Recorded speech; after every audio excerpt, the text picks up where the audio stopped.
আসসালামু আলাইকুম রহমতুল্লাহ। সম্মানিত ভিউয়ার্স, আশা করি আল্লাহর রহমতে আপনারা সকলে ভালো আছেন। ভিউয়ার্স, আজকে আমি আপনাদের মাঝে উপস্থিত হয়েছি বেসরকারি এমপিওভুক্ত স্কুল কলেজের শিক্ষকদের নিয়ে একটি তথ্য প্রকাশ করেছেন শিক্ষা উপদেষ্টা। তিনি বলেছেন যে এই পরিপ্রেক্ষিতে বিষয়টি উঠে এসেছিল বিশ্ববিদ্যালয় শিক্ষকদের যে মর্যাদা বাড়ানোর বিষয় নিয়ে যে আলোচনা উঠেছিল, সেই আলোচনার পরিপ্রেক্ষিতেই শিক্ষা উপদেষ্টা এই কথাটি বলেছেন। তিনি বলেছেন 12,000 টাকার এমপিও শিক্ষকদের বেতন বাড়াবো নাকি বিশ্ববিদ্যালয় শিক্ষকদের মর্যাদা বাড়াবো।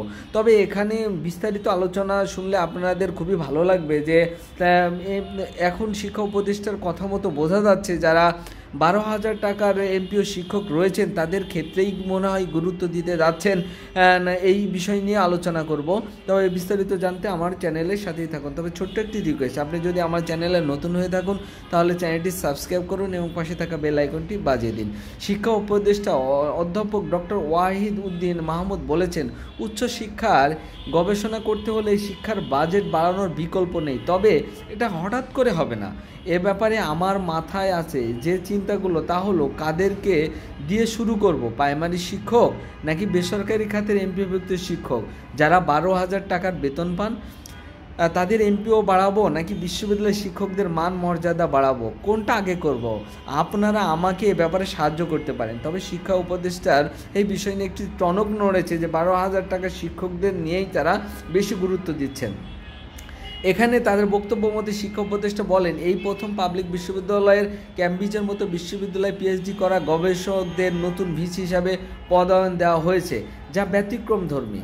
উপদেষ্টা আরও বলেন, আমাদের বিশ্ববিদ্যালয়গুলোতে এখনও অনেক শিক্ষক আছেন যারা আন্তর্জাতিক মানের উচ্চ মর্যাদার গবেষক। আন্তর্জাতিক ওয়েবসাইটগুলোতেই খুঁজলেই জানা যাবে তাদের গবেষণার সংখ্যা, পাশাপাশি তাদের গবেষণার সাইটেশনের সংখ্যাও উল্লেখযোগ্য, যা নিয়ে আলোচনা আমাদের উচ্চশিক্ষার সংখ্যা তো আলোচনা হতে দেখি না। আমাদের বিশ্ববিদ্যালয়ের অভ্যন্তরে শুধু রাজনীতিক আলাপ হয়, মেধাবী শিক্ষকরা আড়ালে পড়ে থাকেন। কেন তাদের আড়ালে থাকা বা কোণঠাসা হয়ে থাকা তা জানতে হবে। এই বিষয়ে তিনি আলোচনা করতে যে তিনি এমপিওভুক্ত শিক্ষকদের বিষয় নিয়ে তিনি আলোচনা করেছেন যে সেখানে তাদের বিষয় নিয়েও সেটা ভাবা হবে, কিন্তু এটা সময় সাপেক্ষ ব্যাপার। তবে এমপিওভুক্ত যে সকল শিক্ষকরা রয়েছেন যারা 12,000 টাকা বেতনের চাকরি করতেছেন, এই সকল শিক্ষকদের বেতন নিয়ে একটু টনক নড়েছে এবং এটা সাধারণভাবে সকলের কাছে জানতে চেয়েছেন শিক্ষা উপদেষ্টা যে যারা 12,000 টাকার এমপিও শিক্ষক রয়েছেন তাদের বেতন বাড়ানোটা কি যুক্তিযুক্ত বলে তিনি জানতে চেয়েছেন, কিন্তু সকলের মতামত থেকে এটাই যুক্তিযুক্ত হবে বলে ধারণা করা হচ্ছে।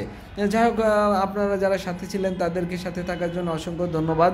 আসসালামু আলাইকুম রহমতুল্লাহি ওয়া বারাকাতুহু।